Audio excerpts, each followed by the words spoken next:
దామ్ అంటే తాడు, ఉదరం అంటే పొట్ట. తాడుతోని భగవంతుడిని కట్టబెట్టేశారు. ఇది ఎలాగ సాధ్యం? భగవంతుడికి కట్టడానికి ఎవరికి సాధ్యం కాదు. భగవంతుడి మనందరికీ ఏదో విధానంగాన్ని బంధించేనే ఉన్నారు. ఏదో ఒక మోహంతో, ఎవరికి డబ్బు మోహం, ఎవరికి స్త్రీ మోహం, ఎవరికి ఆరోగ్య మోహం, ఎవరికి ఏ ప్రకారంగా మోహంతో ఈ జగత్తులోని బంధించి ఉన్నారు. కానీ అటువంటి భగవంతుడికి ఈరోజు యశోదమ్మ బంధించి ఉంచేశారు. ఇది ఎటువంటి సాధ్యం? ఈ లీలా ప్రసంగంలోని మనం ఈ ప్రకారంగా ఈరోజు దీపదానం చేశాం. నమామీశ్వరం సచ్చిదానందరూపం లసత్కుండలం గోకులే భ్రజమానం యశోదాభియోలుఖలాబ్ధావమానం పరామృష్టమత్యం తతో ధృత్య గోప్యాం. ఈ ఫస్ట్ ఇష్టాంజలను మనం నమామీశ్వరం సచ్చిదానంద వరకు మనం తెలుసుకున్నాం. నమామి ఎవరికి చెప్తారు? ఈశ్వరం ఎవరికి చెప్తారు? సచ్చిత్ ఆనందం ఎవరికి చెప్తారని మనం తెలుసుకున్నాం. ఈరోజు ఏంటి? రూపం. రూపం గురించి బ్రహ్మ కొంతవరకు చెప్పారు, అది కూడా మనం ఆలోచించాం. ఈరోజు ఇంకా ఈ భగవంతులకు రూపం ఏంటి ఈరోజు తెలుసుకుందాం. ఊరికినే ఇలాగ మనం దీపం ఏదో కర్రపొలు ఇచ్చారు మనకి ఫ్రీగా, ఏం డబ్బు ఖర్చు లేదు. డబ్బులు అడిగితే కొని జంకుతాం, వెనకాట్లు ఆడతాం, కొందామా లేదా. అది 11 రూపాయలు ఉంచాలా, 21 రూపాయలు ఉంచాలా, 31 రూపాయలు ఉంచితే ఆలోచిస్తారు. ఎందుకయ్యా ఆ కర్ర తిప్పేస్తే 20 రూపాయలు అంటారు. ఆ కర్ర గురించి 20 రూపాయలు ఇస్తాం, మా ఇంట్లో మేము వెలిగించుకుంటాం అంటారు. అందుకే ఈ డబ్బుతో ఏ ప్రకారంగా ప్రసంగం లేకుండాను అందరూ వెలిగించింది. అయితే వెలిగించి ఈ దామోదరాష్టకంతో మనం దీపదానం చేస్తున్న దీంతలకు మహిమ దుర్లభము. ఇది ఇలాగ తిప్పేయడమే కాదు, మనం ఈ అష్టకం చదివి ఈ అష్టకంలో తలగా అర్థం పరమార్థం తోటి పాటు మనం దీపం ఆరాధన చేయాలి. అటువంటి భగవంతుడిని నేను ఈరోజు దీపారాధన చేస్తున్నాను అనే భావన మనకి కలగాలి. అందుకే సత్యవ్రత ముని ఈ అష్టకం రాసేది. సో ఎటువంటి రూపం అతను సుఖదేవ్ గోస్వామి విధానంగా పరీక్షిత మహారాజు అడిగారు, ఏంటి? అవతిర్ణా యదువంశే భగవాన్ భూత భావనః కృత్వా యాని విశ్వాత్మా తాని నామద్ విస్తరత. విశ్వాత్మ అతను అందరి తాలూకు ఆత్మ, విశ్వం తాలూకు ఆత్మ అతనే. ఇక్కడ అతి అద్భుతమైన శబ్దం ఇచ్చారు, విశ్వాత్మ. ఆ విశ్వాత్మ పరమాత్మని ఏం చెప్తున్నారు?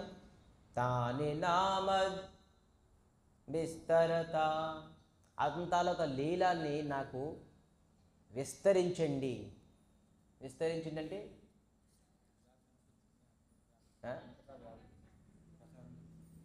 కథని చాలా విస్తారంగా చెప్పండి అని. విస్తారం అంటే ఏంటి? Deep explanation.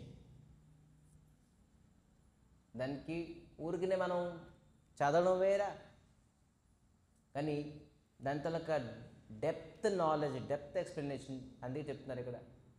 కొంతమంది భక్తులు ఉంటారు, ఆ లీలు తెలుసు నాకు. ఏంటి? కృష్ణునికి కట్టేశారు కదా యశోదమ్మ, తెలుసు నాకు అంటారంతే. కానీ ఎందుకు కట్టారు, ఎలా కట్టారు, దేనివల్ల కట్టారు,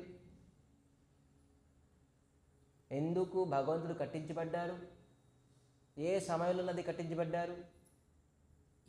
మనం అమావాస్య ఉంటుంది, అమావాస్య అవుతుంది, అమావాస్య తర్వాత ఏంటి నెక్స్ట్ డే ప్రతిపద, మీ కార్తీకం స్టార్ట్ అవుతుంది. ఆ రోజు బంధించబడ్డారు భగవంతుడు. సో తెలుసుకొని మనం ఏదైనా కార్యం చేస్తే, అందుకే విస్తరత, విస్తారంతో నాకు వివరించండి. నాకు ఎవరైతే నంబర్ 1 భక్తులు, ఎవరైతే భక్తి రసాన్ని ఆస్వాదించాలనుకుంటారో వాళ్ళు భగవంతుల డెప్త్ విస్తారాన్ని వినడానికి ఆనందిస్తారు. ఆమె చెప్తారు ఏంటి, ఒకటి సత్ చిత్ ఆనందం అని చెప్పేసి 3 రోజులు పెట్టారు స్వామి. ఇది ఎప్పుడవుతుందో తెలియదు. ఇంకా నమామీశ్వరం సచ్చిదానందం వరకు ఆగున్నది. ఇంకా వాటికి 10 days అయిపోయింది. అని ఇంకా ఏంటి ఇది ఇంకా నడుస్తుంది. ఇంకా ఇవాళ రూపం అంటున్నారు మళ్ళీ అని చెప్పేసి. సో విస్తారంగా చెప్పాలి. ఇటువంటి రూపం ఎవరు చెప్పగలరు?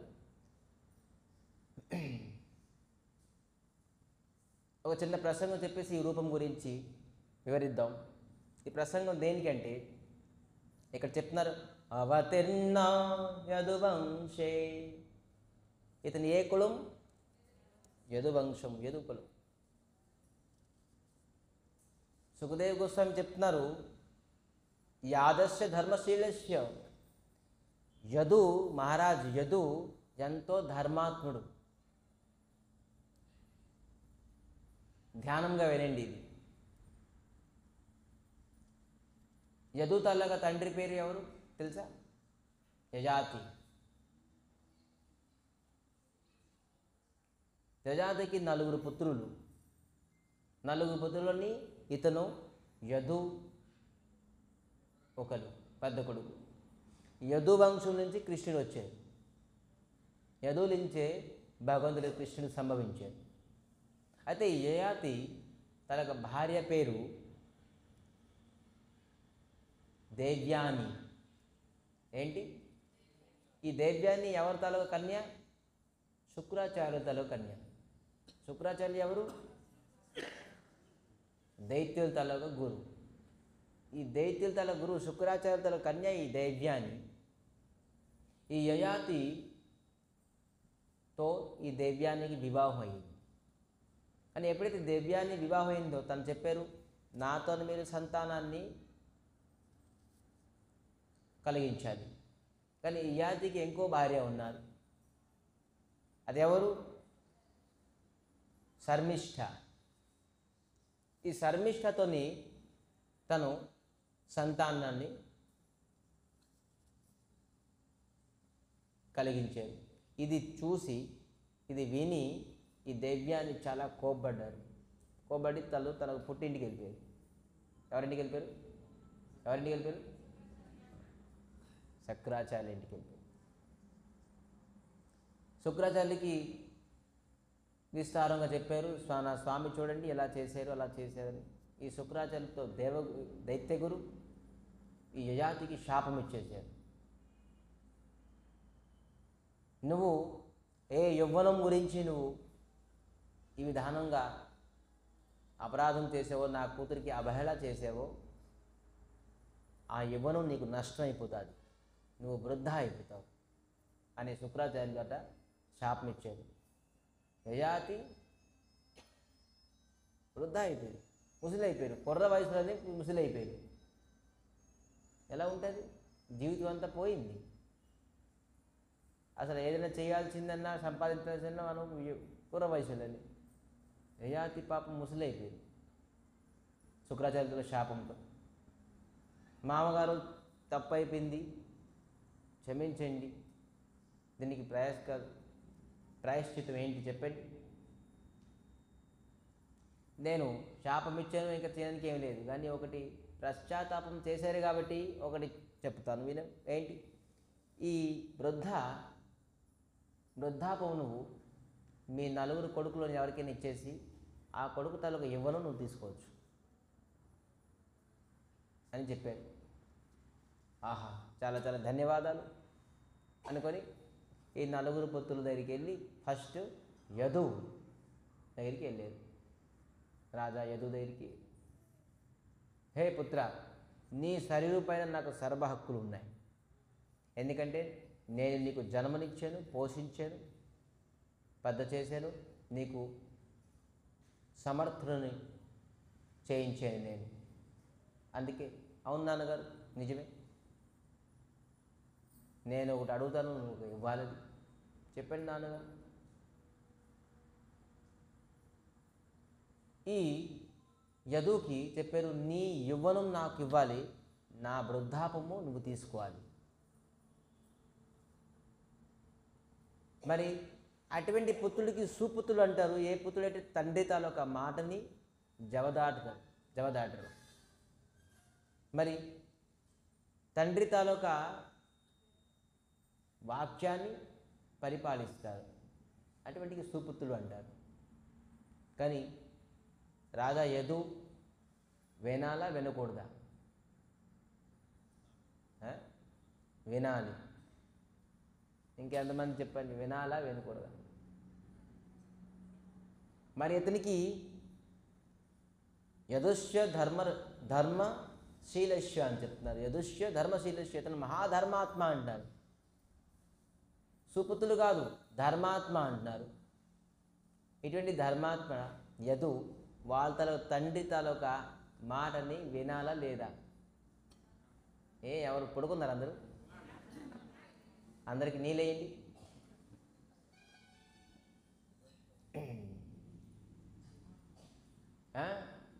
వినాలి.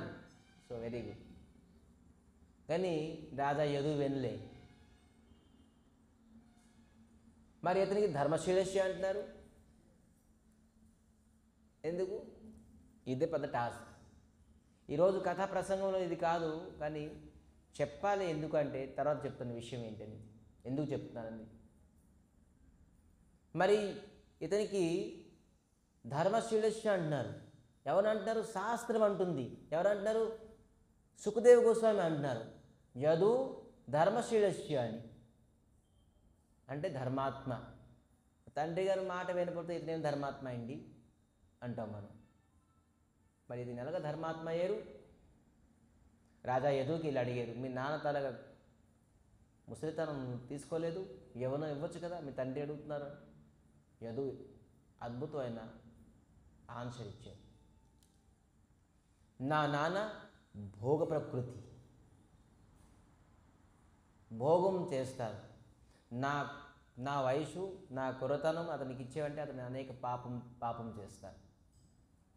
ఆ పాపంతో మా నాన్న పాపి అయి నరకంకి వెళ్తారు. అతనితో పాటు మాకు కూడా నరకాన్ని తీసుకెళ్తారు. నా తలగా నేను ముసలైపోతాను. నా ముసలి వయసులో నేను ధర్మం సంపాదించలేను. సో నేను కూడా నరకంకి వెళ్ళిపోతాను.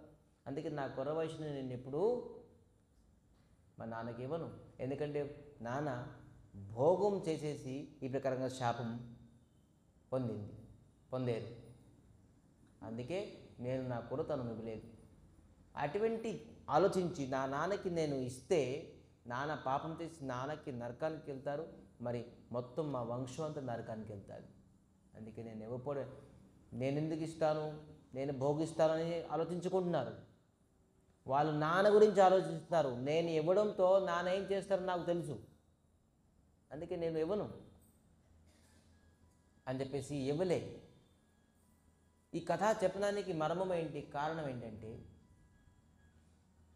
ఇవేందో నాన్నగారు చెప్పినా, గురువు చెప్పినా, తల్లిదండ్రులు చెప్పినా, ఫ్రెండ్స్ చెప్పినా, రిలేటివ్స్ చెప్పినా, అది చెయ్యకూడదు, అది చెయ్యాలి అంటే దానిపైన మనం విమర్శించాలి. అసలు ధర్మం ఏంటి? నాన్నగారు చెప్పారు కదా, అమ్మగారు చెప్పారు కదా, భార్య చెప్పారు కదా, భర్త చెప్పారు కదా, ఫ్రెండ్స్ చెప్పారు కదా అని చెప్పుకొని మనం మన స్వధర్మాన్ని ఎప్పుడు విడిచిపెట్టకూడదు. దాని అర్థం అది. అందుకే అతను ధర్మశీలస్య అయ్యారు. ఒక తండ్రి ప్రభుపాదులు ఎప్పుడు ఎగ్జాంపుల్ ఇస్తారు. ఒక తండ్రి తాగుబోతాడు. వాళ్ళ అబ్బాయికి అతను తాగుబోతాడు, ఈ విధానంగా ఆ ఆల్కహాల్ తీసుకొని వచ్చే అంత కెపాసిటీ కూడా లేదు అతనికి. తాగిపోతే అతను ఉండలేరు. అబ్బాయి రా, ఆల్కహాల్ తీసుకురా అన్నారు. మందు తీసుకురా అన్నారు. ఆ మందు తాగితే ఇతను చనిపోతారు. మరి తండ్రి చెప్పారు మందు తీసుకురా అని చెప్పేసి అబ్బాయి ఏం చేయాలి? అబ్బాయి మందు తీసుకురావాలా, తీసుకురాకూడదు? ఇది ఎగ్జాంపుల్ మీకు బాగా అర్థమైపోయిందా? తీసుకురాపడమే ఆడతారు. ధర్మం ఎందుకంటే ఈ మందు తాగడం వల్ల నాన్న చనిపోతారు. సో అందుకే నేను మందు తీసుకురావాలని చెప్పేసి కరెక్ట్ డెసిషన్ తీసుకున్నాం మనం. అక్కడ తండ్రి చెప్పారు నేను వినాలి అని చెప్తే తండ్రి పోతారు, నాశనం అయిపోతారు. తండ్రి దానికి చావుకి కారణం మీరే అవుతారు. అందుకే ఏది ఎవరు చెప్తున్నారు అనేది కాకుండాను ఏమి చెప్తున్నారు అనేది మనకు కావాలి. ఆ ఏమి చెప్తున్నారని చెప్పేసి మనం దానికి ఆలోచిస్తే ధర్మబద్ధంగా అప్పుడు మన జీవితము. సో రూపం గురించి కాబట్టి రూపం ఎటువంటి రూపం? లసత్ కుండలం. ఏంటిది? ఒక్క 2 శబ్దాలతోని 2 వర్డ్స్ చెప్పేశారు మొత్తం రూపాన్ని. బ్రహ్మతో బోర్డు చెప్పారు, కానీ సత్యవ్రత ముని లసత్ కుండలం అని పరం పదం భూషణం భూషణాంగం. ఎప్పుడైతే శ్రీకృష్ణ పరమాత్మ ఏదైతే కుండలం వేసుకున్నారో, మనం అలంకారం చేసుకుంటే మనం అందం అవడానికి, మనం అందంగా కనబడడానికి, కానీ భూషణాంగం ఏదైతే మనం అలంకరిస్తున్నామో ఆ అలంకారానికి అందం వస్తుందట. ఎవరిని? కృష్ణుని అలంకరిస్తే ఆ కుండలంకి ఎంతో అందం కనబడుతుందట.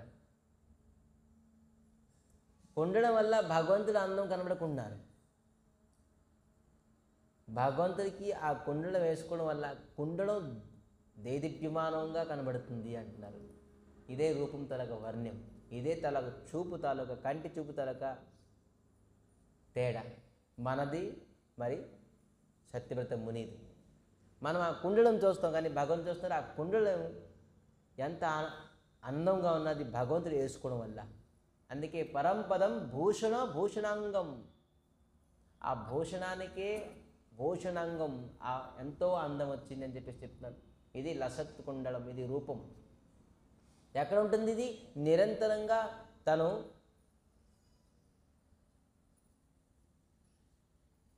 కృష్ణుడి తాలూకు బొగ్గకి ఏంటి చుంబనం ఇస్తుంది, ప్రతి సమయం తగులుతుంది.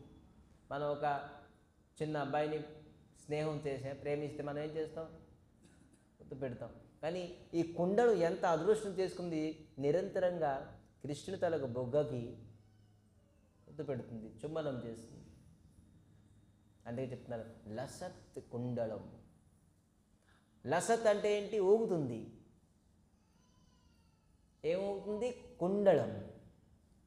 ఆ కుండలం ఊకుని ఎంత. ఒకనాడు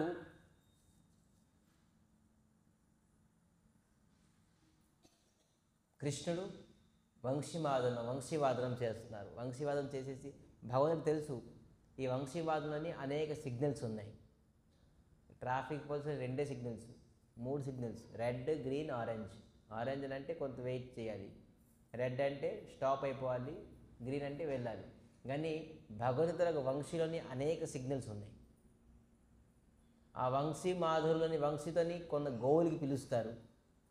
ఆ ఒకసారి వంశీ కొడితే గోపికలు పిలుస్తారు. ఒకసారి వంశీవాదనం చేస్తే గోపాల బాలకుని పిలుస్తారు.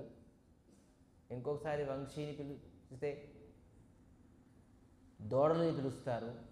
ఇటువంటి విచిత్రమైన వంశీనాదం అవుతుంది. ఒకటే వంశీ కానీ నాదం వేర. ఒకరోజు పౌర్ణిమ రాత్రి భగవంతుడు వంశీవాదనం చేస్తున్నారు. గోపికలందరూ ఆ వంశీవాదనం ఏంటి, ఆ వంశీ కూడాను గోపికల తాలూకా పేరు పెట్టి పిలిచినట్టుగా పిలుస్తుంది. ఏ తులసి, ఏ మాధవి, ఏ గోపిక, ఈ విధానం. ఆ మాధురి వాళ్ళకి వినబడుతుంది. వాళ్ళందరూ కృష్ణుడు ఈ సమయంలో నన్ను పిలుస్తున్నారు. అందరూ రాత్రి సమయం ఎవరు పిల్లలకి పుడుకోబెట్టున్నారు, ఎవరు స్వామికి సేవ చేస్తున్నారు, ఎవరు ఇల్లు కడుగుతున్నారు, ఎవరు ఏ ప్రకారంగా అన్ని సేవల్ని విడిచిపెట్టేసారు. ఏంటి? శృంగారం అవుతున్నారు. వెంటనే కృష్ణుడు పిలుస్తున్నారు, నేను శృంగారం అయి వెళ్ళాలి. గోపికలు అందరూ వెళ్తున్నారు. ధ్యానంగా వినండి. ఎలాగ శృంగారం అవుతున్నారు? ఆ కంగారికి ముక్కులోంది చెవులో పెడుతున్నారు, చెవులోంది ముక్కులో పెట్టుకున్నారు. గాజులు కాలుకి వేసుకున్నారు, కాళ్ళలోనివి పై బట్టకి కిందకి వేసుకున్నారు, కింద బట్ట పైకి వేసుకున్నారు. ఈ విచిత్రమైన ఒక కాటికి కళ్ళుకి రాసుకోవాలి, బొగ్గకు రాసుకున్నారు, బొట్టు ఎక్కడ రాసుకోవాలి, ముక్కు మీద పెట్టుకున్నారు. అంటే శృంగారం ఒక విచిత్రమైన శృంగారం అయి ఉన్నారు. అంటే కంగారు. కృష్ణుడు పిలుస్తున్నారు, వెళ్ళాలి, వంశీవాదం చేస్తున్నారు. రాత్రి 12 గంటలకి పరిగెట్టి వెళ్తున్నారు విచిత్రమైన శృంగారంతో. ఒక్కొక్కరు ఒక భయంకరంగా కనబడుతున్నారు శృంగారం. ఆ శృంగారమే అద్భుతమైన శృంగారం. అంటే చూడండి, మనమైతే ఏ పెళ్ళికి వెళ్తాం అనుకోండి, ఏదో ఒక దానికి వెళ్తే గంట సేపు అద్దం ముందు ఉండి అనేక శృంగారం. చాలామంది శృంగారం టైం వేస్ట్ చేసుకోవాలని చెప్పేసి బ్యూటీ పార్లర్ కూడా వెళ్ళిపోతారు. ఇప్పుడు బాయ్స్ బ్యూటీ పార్లర్ ఉన్నది, గర్ల్స్ బ్యూటీ పార్లర్ కూడా ఉన్నది. బాయ్స్ కూడా అన్నీ బ్యూటీ పార్లర్కి వెళ్తున్నారు. ఏదైనా పార్టీకి ప్రోగ్రామ్స్కి వెళ్ళాలంటే, కానీ వాళ్ళలో కోరికలు ఉన్నాయి కాబట్టి నేను చూపించుకోవాలి అందంగా ఉన్నానని చెప్పేసి. కానీ గోపికలు ఒకవేళ కృష్ణుడికి తాలూకా అందం చూపించుకోవాలంటే ఎందుకు ఈ విచిత్రమైన శృంగారం అవుతారు. వాళ్ళు కూడా గంటల కొద్దిగా బ్యూటీ పార్లర్కి వెళ్ళి శృంగారం చేసుకుని ఎదురుగా కృష్ణుడు పిలుస్తున్నారు అనేది ఒకటే ఎయిమ్, వెళ్ళాలి అని విచిత్ర రూపమైన ఏ అలంకారం ఎక్కడ పెట్టుకున్నారో తెలియదు, ఆ అలంకారాలను పెట్టుకొని వెళ్తున్నారు. కృష్ణుడు చెట్టు పైన వంశీవాదం చేస్తున్నారు. కళ్ళు తెరిచేపటికి గోపికలందరూ బోల్డ్ మంది ఉన్నారు. అరే కృష్ణుడు చెప్తున్నారు, ఎందుకు వచ్చారు? పైకి చూశారు, ఇది సూర్యుడు కాదు చంద్రుడు, మీరు బహుశా సూర్యుడు అనుకుని వచ్చారేమో. అర్ధరాత్ర చంద్రుడు కనబడుతున్నారు, ఆ రోజు పౌర్ణమి, మీరు సూర్యుడు అనుకుని వచ్చేసారేమో, పొరపాటున వెళ్ళిపోండి. మీరు గృహస్థులు మీ భర్తల్ని పిల్లల్ని అందరినీ విడిచిపెట్టేసి వచ్చేసరి, ఇదేం ధర్మం ఇది అని గోపికలకి మీ ఇంటికి వచ్చేసి మా ఇంట్లో పెళ్ళి ఉన్నదని చెప్పేసి కార్డు ఇచ్చాం.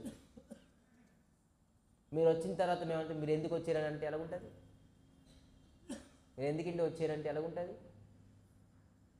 ఈరోజు కృష్ణుని అదే చేస్తున్నారు. వంశీవాదంతోనే ఒక్కొక్కరికి పిలిచేశారు, పిలిచిన తర్వాత ఎందుకు వచ్చారు అంటున్నారు. గోపికలందరూ పాపం బాధపడి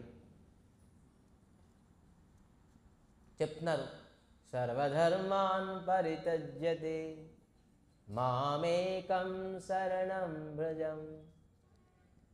గీతా ఉపదేశం ఇచ్చారు కదా స్వామి, అన్ని ధర్మాలు చిన్న ధర్మం, స్వామికి సేవ చేయాలి, ఇంట్లో సేవ చేయాలి, పిల్లలకు సేవ చేయాలి, ఇది సేవ చేయాలి, ఆ సేవ చేయాలి, వంట సేవ చేయాలి, ఇంటి సేవ, సర్వధర్మాన్ పరిత్యజ్యతే అని ధర్మాన్ని చిన్న ధర్మాన్ని విడిచిపెట్టేశాను. మామేకం శరణం వ్రజం, నా ఒక్కరినే శరణం కోరుకోండి అని మీరు అన్నారుగా, అందుకే మీ శరణం కోరుకుంటున్నాం. భగవంతుడు కృష్ణుడితో బోల్డ్ ప్రవచనం ఇచ్చారు, గోపికలు ప్రవచనం ఇస్తున్నారు ఇప్పుడు కృష్ణుడికి. వినండి ఆ ప్రవచనం. చూసారా, గోపికలందరూ కలిసి కృష్ణుడికి ప్రవచనం ఇస్తున్నారు. ఎవరి నిశ్వాసంతోనే వేదాలు ప్రకటన అవుతుందో అటువంటి భగవంతుడిని, శ్రీకృష్ణుడిని గోపికలందరూ లెక్చర్ ఇస్తున్నారు. వినండి మేము ఎందుకు వచ్చామో ఏంటి అని చెప్పేసి. గోపికలు అంటున్నారు, ఒక వ్యక్తి వాళ్ళ తనకు ఆర్థిక సమర్థత లేదని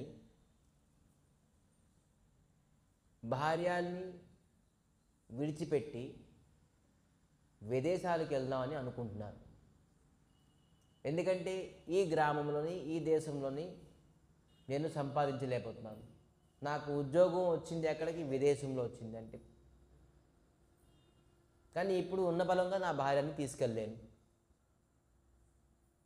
అతను విదేశంకి వెళ్ళారు, కానీ భార్య భర్తకి చూడకుండా ఒక్క క్షణం కూడా ఉండలేదు. మహాపతివ్రత నారి. భర్తని పొద్దున్న లేచి దర్శించుకొని వాళ్ళు పాద ప్రక్షాళన చేసుకొని ఆ పాద నీరుని నెత్తి మీద జల్లుకుంటే కానీ తను ఒక మంచినీళ్ళు కూడా ముట్టుకోరు. అటువంటి పతివ్రత నారి. ఇప్పుడు భర్త ఎక్కడికి వెళ్ళాలి? విదేశీకి వెళ్ళాలి, డబ్బు సంపాదించాలి. ఇల్లు ఎలా గడుస్తుంది? సంసారం ఎలా గడుస్తుంది? అయితే ఏం చేస్తారు? భర్త వెళ్ళాలా? భర్త వెళ్తే భార్యకి తీసుకెళ్ళలేదు. అక్కడ ఇల్లు వాకిలి ఏమీ లేదు. అతను ముందు వెళ్ళి సెట్ చేసుకున్న తర్వాత ఏమో భర్త వెళ్ళిపోతే ఇక్కడ ఇల్లు గడవదు, భార్య ఉండలేదు భర్త లేకుండా. ఈ విధంగా సందిగ్ధంగా ఉన్నప్పుడు ఏం చేశారంటే భార్య ఒక ఐడియా ఇచ్చారు. స్వామి, నాకు మీలాంటి ఒక రూపము, విగ్రహము ఇచ్చేసేయండి. ఆ విగ్రహానికి ఆరాధిస్తుంటాను నేను. మీరు విదేశాలకు వెళ్ళి మీరు డబ్బు సంపాదించుకుని మీరండి. సరే, ఇదేదో బాగుంది అని చెప్పేసి తనలాంటి విగ్రహం ఒకటి ఇచ్చేసారు ఇంటికాడ. ఆ పతివ్రత నారి ఆ విగ్రహానికి పతి అనుకొని ఆ పతిని, విగ్రహం లాంటి పతిని నిత్యం సేవిస్తూ తను జీవితం నిర్వహిస్తున్నారు. ఇతను విదేశీ డబ్బు సంపాదించాడు. ధ్యానంగా వినాలి. తిరిగి మళ్ళీ స్వగృహానికి వచ్చారు. స్వగృహానికి వచ్చి చూస్తే వాళ్ళ భార్య తలుపులు వేసి ఉన్నారు. నాకు చేస్తున్నారు, నేను వచ్చేది తీయండి. ఎవరు వచ్చారు? ఎవరు వచ్చారు? అయితే భార్య తలుపు తీయాలా తీయకూడదా? ఆ సమయంలో నా భార్య ఆ పతిని సేవిస్తున్నారు. ఏ పతిని? విగ్రహం రూపమైన పతి. అయితే ఆ భార్య విగ్రహం రూపమైన పతిని సేవించడం ధర్మమా? లేదంటే స్వయంగా విదేశీ నుంచి తిరిగి వచ్చిన భర్తకి తలుపు కొట్టడంతో తీయడం ధర్మమా? ఏంటి ధర్మం?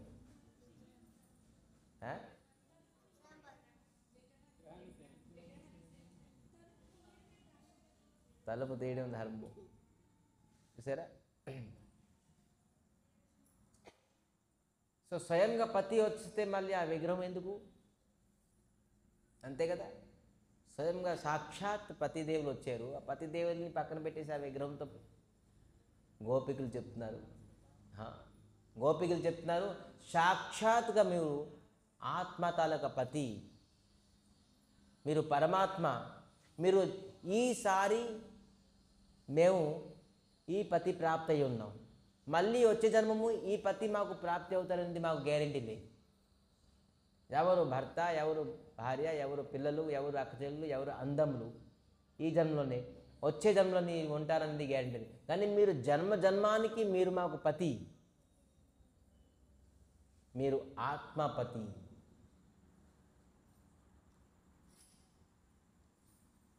మళ్ళీ ఏమంటున్నారు? కా స్త్రీ అంగ తే కల్పదా యద్వేణుగీతం సోమ్మోహితం ఆర్యచరితాం చళేతి లోకాస్యం. అద్భుతమైన శ్లోకం. కా స్త్రీ అంగ, మేము అందరూ ఎవరిమి?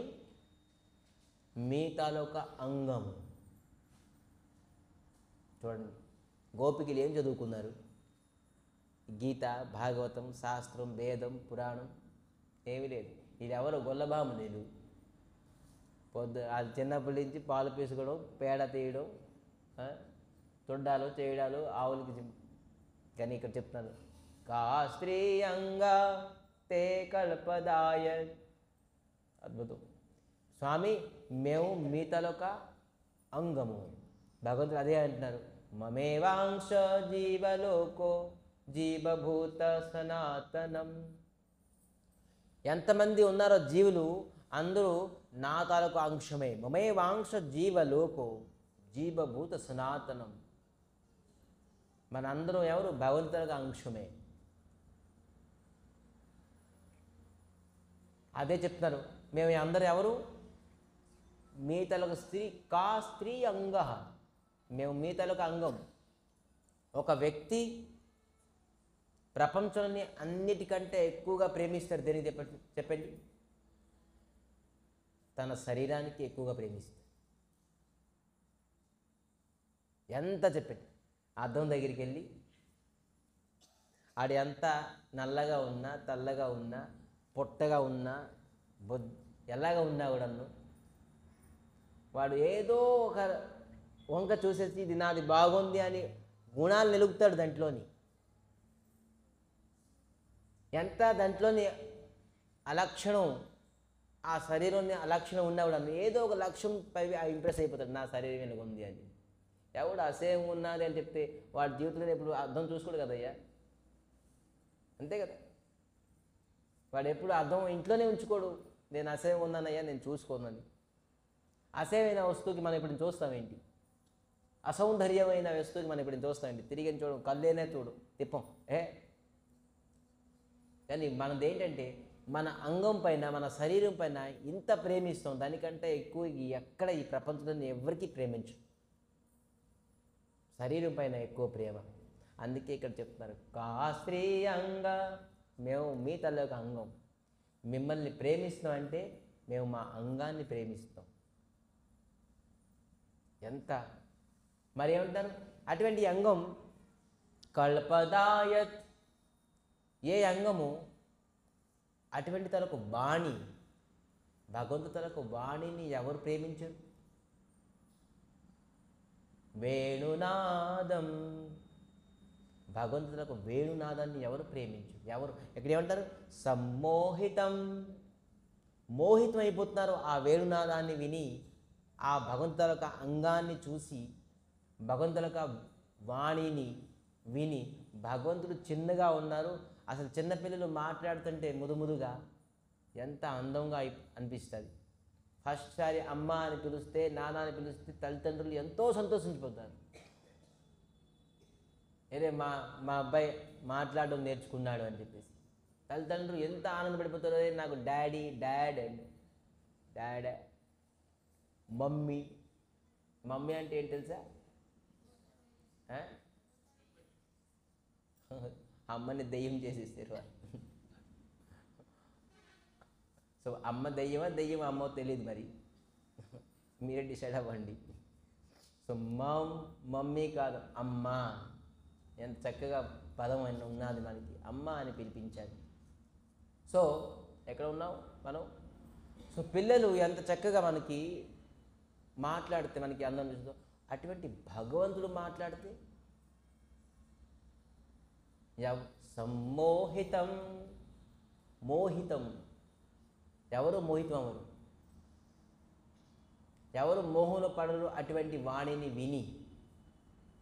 స్వామి మీ తాలూకు వాణిని విని ఎవరు మోహం అవరు.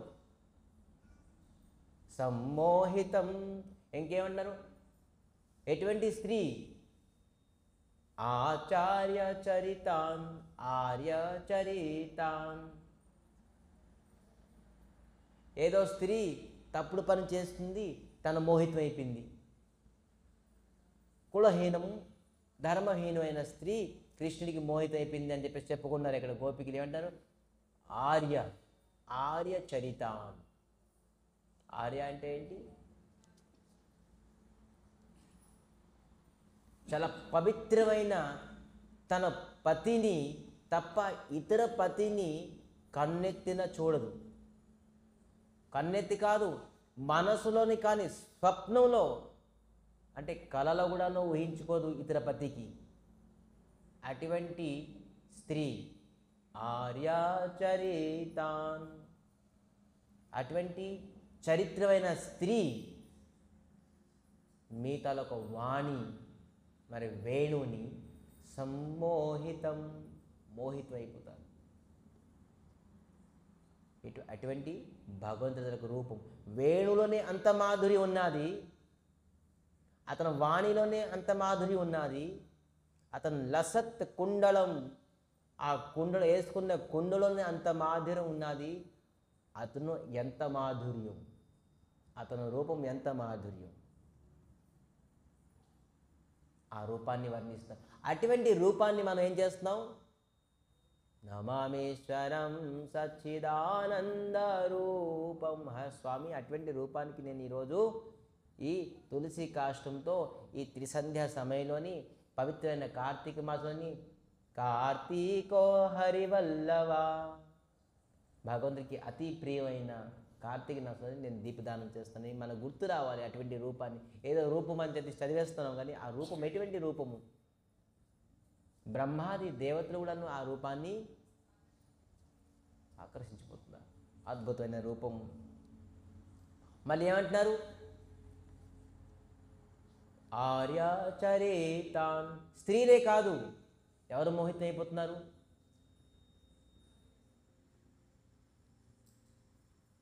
లిస్ట్ ఇచ్చారు గోపికులు. చూడండి ఎవరెవరు మోహితులు.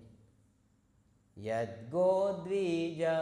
గో, గో అంటే ఆవులు. ఎప్పుడైతే ఉద్ధవ్ వెళ్ళారో కృష్ణుడు వెళ్ళిపోతున్నారుగా, వెళ్ళిపోయారు మథురాకి. ఉద్ధవ్ వెళ్ళారు, విదురుడు ఉద్ధవ్ వెళ్ళారు. ఉద్ధవ్ వెళ్ళి చెప్తున్నారు కృష్ణుడికి గురించి, కృష్ణుని రీప్రజెంటేటివ్గా వెళ్ళారు.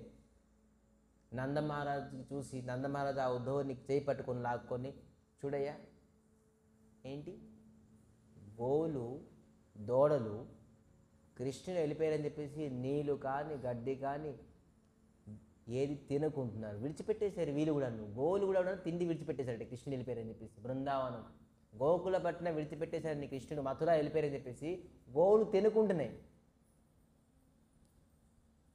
చూడండి వీళ్ళు ఎంత భగవంతుడికి ప్రేమిస్తున్నారు. మనం గోవులు ఎంత ప్రేమిస్తున్నా కూడా మనం అంత ప్రేమించలేము కూడా. మనం భగవంతుడిని తిండి మానేస్తున్నాం. ఈరోజు ఏకాదశి చేయమంటే బాబోయ్ నా వల్ల అవ్వదంట.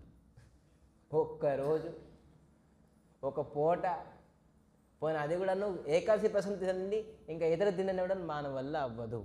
కానీ గోవు ఎంత ప్రేమిస్తుంది, అందుకే భగవంతుడు గోవుకి ప్రేమిస్తారు కదా, గోపాలుడు. అటువంటి గో అంటే ఒక ఇంద్రియం కూడా అన్ను. గో అంటే ఆవు, గో అంటే సంస్కృతంలో ఇంద్రియాలు కూడా అన్ను. ఏ ఇంద్రియాలైతే భగవంతుడి గురించి తిండి విడిచిపెడతాదో అటువంటి పైన గోపాలుడు, అటువంటి ఇంద్రియాలు కలిగిన వ్యక్తికి పాలిస్తారు భగవంతుడు. ఊరికి నేను మమ్మల్ని గాడిదల్ని పాలించారు భగవంతుడు. సో గోవుల్ని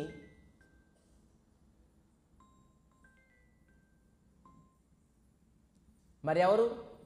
ద్విజ. ద్విజ. ద్విజ అంటే ఏంటి? ద్వి అంటే రెండు, జో అంటే జన్మము. రెండుసార్లు ఎవరైతే జన్మం అవుతుందో వాళ్ళు కూడా మీకు మోహితం అయిపోతున్నారు. రెండుసార్లు ఎవరికి జన్మం అవుతుంది? రెండుసార్లు ఎవరు పుడతారు చెప్పండి? ద్వి అంటే రెండు, జో అంటే జన్మము, బ్రాహ్మణుడు. ద్విజ అంటే బ్రాహ్మణుడు. ఎందుకంటే ఒకసారి మాతృగర్భంలోనే పుడతారు, ఇంకోసారి జన్మ వేసుకున్నప్పుడు మళ్ళీ వాళ్ళకి పునర్జన్మం అండి. సంస్కారం అది, యజ్ఞోపేత సంస్కారం, పునర్జన్మం వాళ్ళకి. వీరికి ద్విజో. బ్రాహ్మణులు కూడాను, పండితులైన దివ్య విద్వాన్ పండితులు కూడాను మీకు మోహితం అయిపోతున్నారు. కేవలం స్త్రీలే కాదు, గోవులే కాదు, బ్రాహ్మణులు కూడాను. మరి ఎవరు అవుతున్నారు? ధ్రుమ. ధ్రుమ అంటే ఏంటి? ధ్రుమ అంటే చెట్టులు, పుట్టలు. బృందావనాలన్నీ ఒక్కొక్క చెట్లు పుట్టలను కృష్ణుని తన రూపాన్ని చూసి మోహితం అయిపోతున్నారు. ఈ 84 లక్షల జీవరాశులన్నీ చెట్లకి పుట్టలకి ఫీలింగ్స్ తక్కువ ఉంటాయి. చెట్ల తల ఫీలింగ్స్ ఏమి ఉండవు ఎక్కువగా.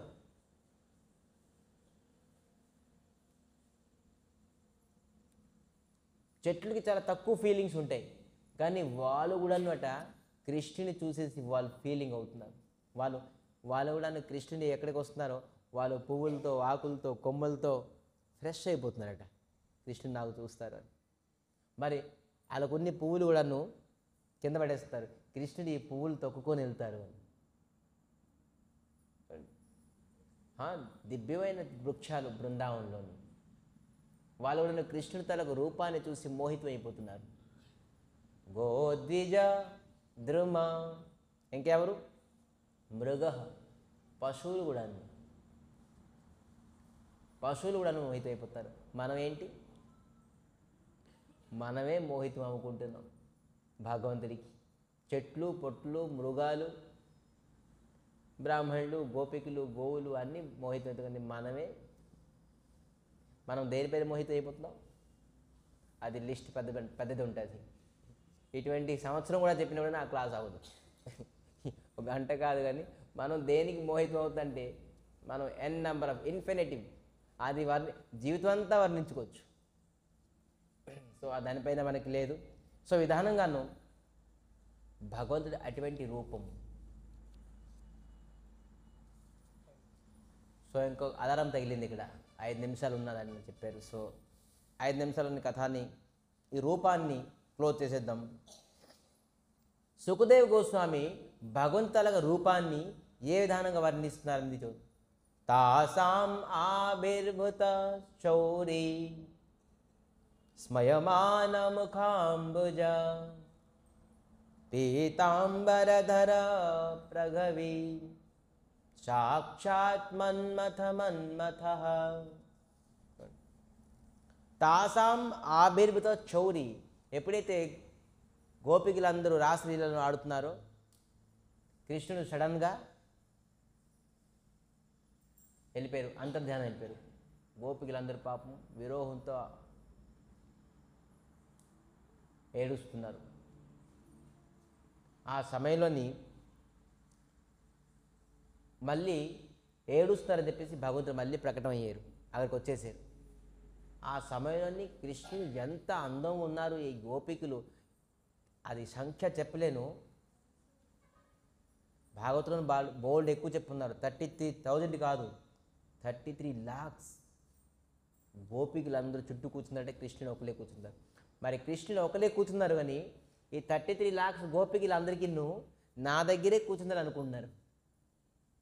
ఎవరు నాకు అక్కడ కూర్చున్నారు ఇక్కడ కూర్చున్నారని అనుకుంటున్నారు. ప్రతి గోపికల దగ్గరే కృష్ణుడు ఒకళ్ళు కూర్చున్నారు. ప్రతి గోపికలు ఉన్నారు, కృష్ణుడు నా దగ్గరే కూర్చున్నారు అనుకో. ఇదే అద్భుతం భగవంతుడిది. 33 కోట్లుగా అయిపోయారు, 33 లక్షలుగా అయిపోయారు భగవంతుడు. ఇది భగవంతుడు. మరి ఏంటి? సాక్షాత్ మన్మథ మన్మథ. మన్మథ అంటే కామదేవుడు. మన కామదేవుడు మన మనసుకి మంథనం చేసేసి కామ కోరికలను పుట్టించి మనం ఏమేం చేస్తామని మనకు తెలుసు. మొత్తం కామదేవుడే ఈ జగతానికి మొత్తం నడుపుతున్నాడు వాస్తవంగా చెప్పాలంటే. అటువంటి కామదేవుడి తలక మనసుని కూడా మంథనం చేసేస్తున్నారు ఎవరు? భగవంతుడు శ్రీకృష్ణుడు. ఆ మన్మథ మన్మథ ఆ కామదేవుడు కూడాను భగవంతుడి రూపాన్ని చూసి మోహితం అయిపోతున్నాడు. అరే ఇటువంటి రూపం. కామదేవుడు ఒకరోజు కృష్ణునికి ఛాలెంజ్ చేశారట. నా ప్రపంచంలోని ఏ వ్యక్తి నేనేసిన కామబాణానికి తట్టుకోలేరు. నే ఏ బాణం వేసినవుడను ఎంత పెద్ద ఋషి ముని అయినవుడను అతను స్త్రీకి వశమైపోవాల్సిందే. కామదేవుడు అంత ప్రతాపి. ఈరోజు మన మనసు కామంలోని మోహితం అయిపోతుందంటే మనకి కామదేవుడు కామబాణం వేసి ఉన్నాడు. కాకపోతే మనం మోహితం అవ్వలేము. మనలో కామ ఉద్రేకం రాదు. అందరూ కామానికి వశమే. కానీ కృష్ణుడు కూడా నువ్వు కామానికి వశం చేస్తానని అనుకున్నారు ఇతను కామదేవుడు. సరే, యోగిలు తపస్సులు జ్ఞానిలు జపం చేసినప్పుడు కీర్తన చేసినప్పుడు కామదేవుడు కొడతారు, అతను డిస్టర్బ్ అవుతారు, అవ్వచ్చు. అని నామం చేసినప్పుడు యోగిలు ధ్యానం చేసినప్పుడు తపస్సు చేసినప్పుడు చాలామంది కామదేవుడు బాణం వేసేసి వాళ్ళకి కామ కోరికలు పుట్టున్నాయి. కృష్ణుడు అంటారు, నేను ఏ యోగం చేయను, ఏం తపస్సు చేయను, ఏ నామం చేయను. నేనేం చేస్తాను? గోపికలతో డ్యాన్స్ చేసినప్పుడు నాకు బాణం కొట్టి చూద్దాం. ఎవరితోని? గోపికలతో స్త్రీలతో నేను నృత్యం చేసినప్పుడు నువ్వు నాకు కామబాణం వేయి చూద్దాం, నా తలగా కామం వస్తుందేమని. ఎంత బాణం వేసినప్పుడు అరే కామానికి భగవంతుడికి కామ వశం చేస్తారా? ఎన్ని బాణాలు వేసినా కూడాను మోహితం. కానీ కృష్ణుడు త్రిభంగి రూపంలోని మురళిని పట్టుకొని ఒక్కసారి నిల్చొని చూపించారట కామదేవుడికి. ఆ అద్భుతమైన స్వరూపాన్ని రూపాన్ని చూసేసి భగవంతుడి తలక రూపాన్ని కామదేవుడు మూర్ఛించి పడిపోయాడట. సాక్షాత్ మన్మథో అతని మనసు కూడా నువ్వు మోహితమైపోయింది. కామదేవుడి తాలూకా మనసు కూడాను ఆ దివ్యమైన రూపాన్ని చూసి మోహితమైపోయింది. ఇదే సచ్చిత్ ఆనందమైన రూపము. నమామీశ్వరం సచ్చిదానంద రూపం. సాక్షాత్ మన్మథుడు కూడాను మనసు మంథనం చేసేసారు భగవంతుడు. అటువంటి రూపము, అటువంటి రూపానికి మనం ప్రతినిత్యం ఏం చేస్తున్నాము? దీపదానం చేస్తున్నాం, దీపారాధన చేస్తున్నాం. సో ఎందుకు ఇది చెప్తున్నారు సత్యవతి ముని? ఎప్పుడు మీరు నెక్స్ట్ లీలలు వస్తాయి కదా, కృష్ణునికి కట్టేసారని చెప్పేసి ఈజీగా అనుకోకండి. ఏ రూపానికి చూసేసి కామదేవుడు కూడా మోహితం అయిపోయాడు, అటువంటి రూపానికి ఈరోజు యశోదామ్మ కడుతున్నారు. ఎందువలన, ఎలాగా? అందుకే ముందు లీలాల్ని మీరు అర్థం చేసుకోలేరు, అవహేళ చేసేస్తారు. ఏదో కట్టేసారని చెప్పేసి చులకన చేసుకోకూడదని చెప్పేసి ఇక్కడ సత్యవతి ముని భగవంతుడికి ఒక్కొక్క రూపం ఒక్కొక్కటి చెప్తున్నారు. సచ్చిత్ నమామీశ్వరం సచిదానంద రూపం, లసత్ కుండలం గోకులే భ్రాజమానం అని రేపు చెప్పుకుందాం. రేపు ఈ శ్లోకాన్ని నేను క్లోజ్ చేస్తాను. గోకులే భ్రాజమానం అంటే ఏంటి? యశోదావయోలు ఖలాబ్ధవమానం పరామష్టమత్యం తతోదుత్య గోప్య. ఇది రేపు ఖచ్చితంగా టార్గెట్ పెట్టుకున్నాను. మా చైర్మన్ గారు కొద్దిగా సపోర్ట్ చేస్తే నేను ఈ శ్లోకాన్ని క్లోజ్ చేస్తాను. రేపు రుదంతం మోహర్నేత్రం యుగ్మామృజంతం, అద్భుతమైన శ్లోకం. కట్టిన తర్వాత ఏం చేస్తున్నారు భగవంతుడు? అందుకే భగవంతుడు ఏడుస్తున్నారు అనేది మీరు భగవంతుడికి చులకనగా చూడకూడదు. ఎటువంటి భగవంతుడికి అతను కట్టున్నారు. సో రేపు చెప్పుకుందాం. మంచి రసమైన అద్భుతమైన కథ, రసాన్ని ఆస్వాదించాలి.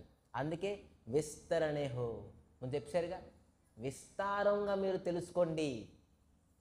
ఎవరు చెప్తున్నారు? సుఖదేవ్ గోస్వామి చెప్తున్నారు. సో మనం విస్తారంగా తెలుసుకుంటే దానిపైన మనం మోహం అవుతున్నాం. తాని తామద్ విస్తరత, నాకు అది విస్తారంగా డీప్ ఎక్స్ప్లెనేషన్ చేయండి. సో మనం రోజు మనకి భగవంతుడు ఇచ్చిన అవకాశంకి ఏదో స్వామి ఇంకా ఇదే చెప్తున్నారు కాదని మనం డెప్త్ ఎక్స్ప్లెనేషన్ వెళ్దాం. ఒక్కొక్క వర్డ్ ద్రాక్ష పళ్ళు ఒక్కొక్కటి ఒలిచి తిన్నట్టుగా ఒక్కొక్క అక్షరాన్ని మనం ఒలిచి దానికి వివరించుకుందాం. ఇప్పుడు ఎంతవరకు అయింది?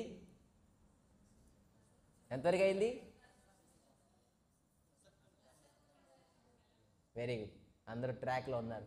సో నెక్స్ట్ టుమారో ఇంకా మంచి అద్భుతమైన ప్రసంగంతో రేపు ఇన్ఫర్మేషన్ ఒకటి. సాటర్డే రేపు శనివారం 3:30కి శ్రీ కూర్మక్షేత్రం. మనది శ్రీ కూర్మక్షేత్రంలోనే వెళ్తుంది. ఈ శ్రీకాకుళం డిస్ట్రిక్ట్ అంతాను శ్రీ కూర్మక్షేత్రమే. విశాఖపట్నం నరసింహక్షేత్రం, ఇది కూర్మక్షేత్రం. సో రేపు మధ్యాహ్నం 3:30 గంటలకి శ్రీకృష్ణ చైతన్య మఠం కూర్మక్షేత్రాన్ని దర్శనానికి వెళ్తుంది.